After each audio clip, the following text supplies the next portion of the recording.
On je u SDA, neki od njih nisu u SDA, ali su tu uz nas da se dobar projekat napravi.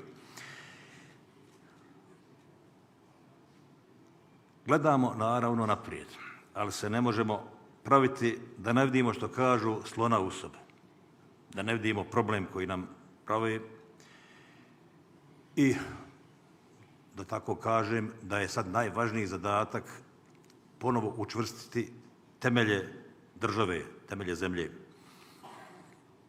Zabrinutost ljudi za mir, za stabilnost, za budućnost ove zemlje nije uopšte neutemeljena. Vi znate da je to tako. Dakle, kažu kad političari hoće da pobijede naročito iz nacionalnih stranaka na izborima, onda govore o ugroženosti svog naroda, svoje zemlje i na taj način zavađaju ih s drugim narodima i tako dalje. Vi dobro znate da to nije tako. SDA to nikada nije radila.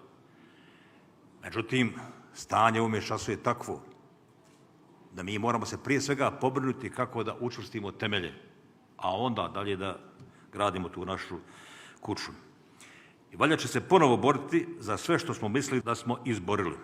Jer vidite šta radi Dodik, SNSD, šta radi Srbija, kako ih pomaže Rusija, kako potkopavaju u zemlju, kako se pridružuje HDZ, kako se pridružuje Hrvatska.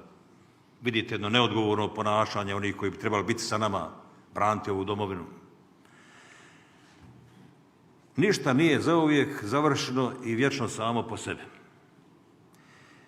Trebalo bi pogledati recimo jedan ubrzani snimak neke naše bosanske livade, pa da vidite kako se to cvijeće promijeni u roku od 6 mjeseci, trave razne izrastu, jedne odu jednostavno nestanu, isuše se, dođu druge. Slična stvar je sa kartom Europe zadnjih, 300 godina. Da vidite kako dolaze carstva, kako nestaju, kako se povlače, kako se čitavi narodi premještaju i nestaju.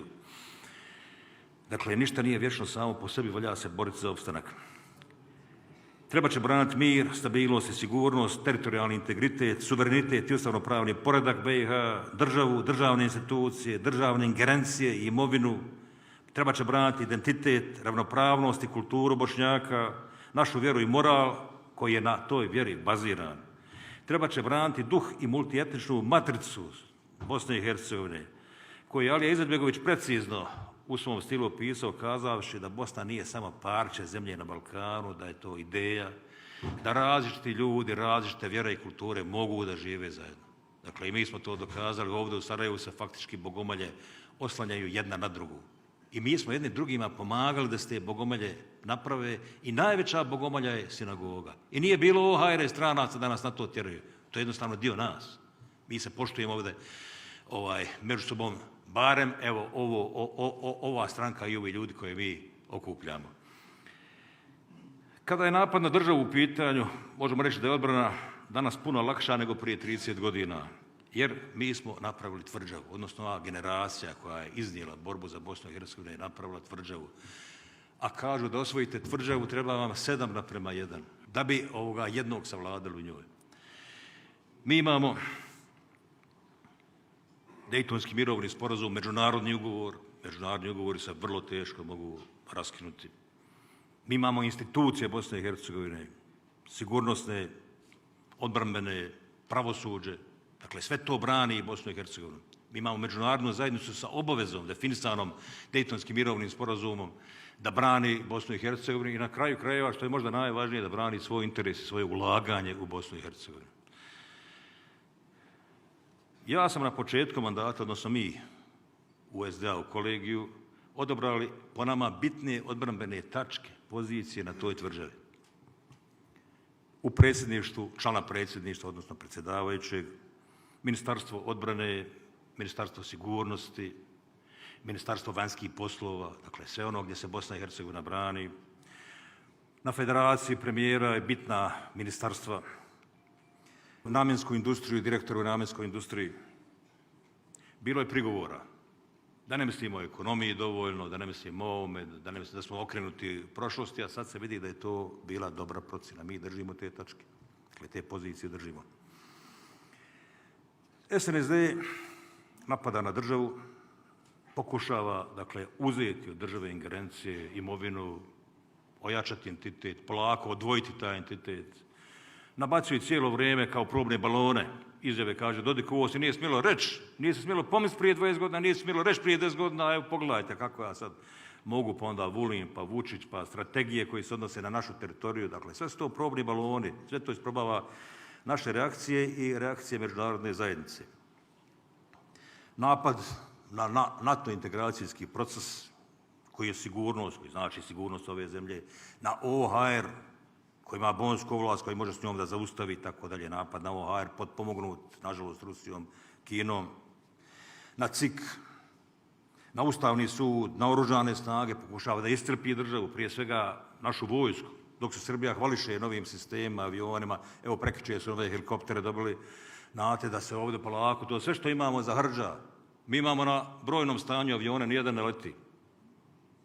Tenkovi su stari 40-50 godina. Vojnici su jako slabo plaćeni. Napad na istinu. Na ono što je u stvari naš kapital. Da nismo bili isti u proteklom ratu. Da smo sačuvali obraz, da smo mi bili drugačija jedna strana. I na to napad. Jel?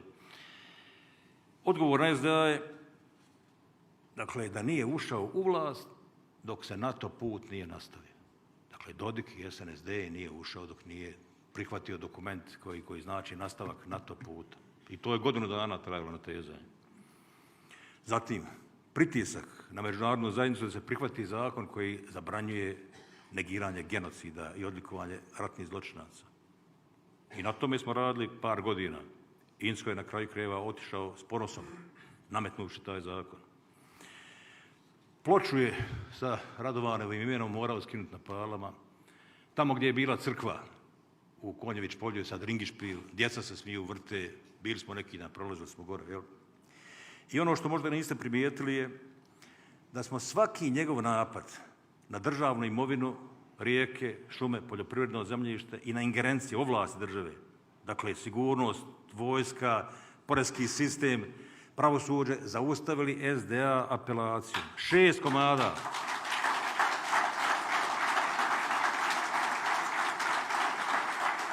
Niko drugi to ne radi. Dakle, mi igramo tu partiju šahovsku s njim uporno i dobivamo, zaustavljamo sve. Ništa do sada nije uspio da napravi. Naravno, pravi krizu, pokušava dokazati da smo neuspjela priča, ali ništa, nije nijednog pomaka napravio. Što se tiče HDZ i HNS, nažalost, evo, 30 godina traže neki ekskluzivitet. Da oni znaju tačno šta je to njihovo.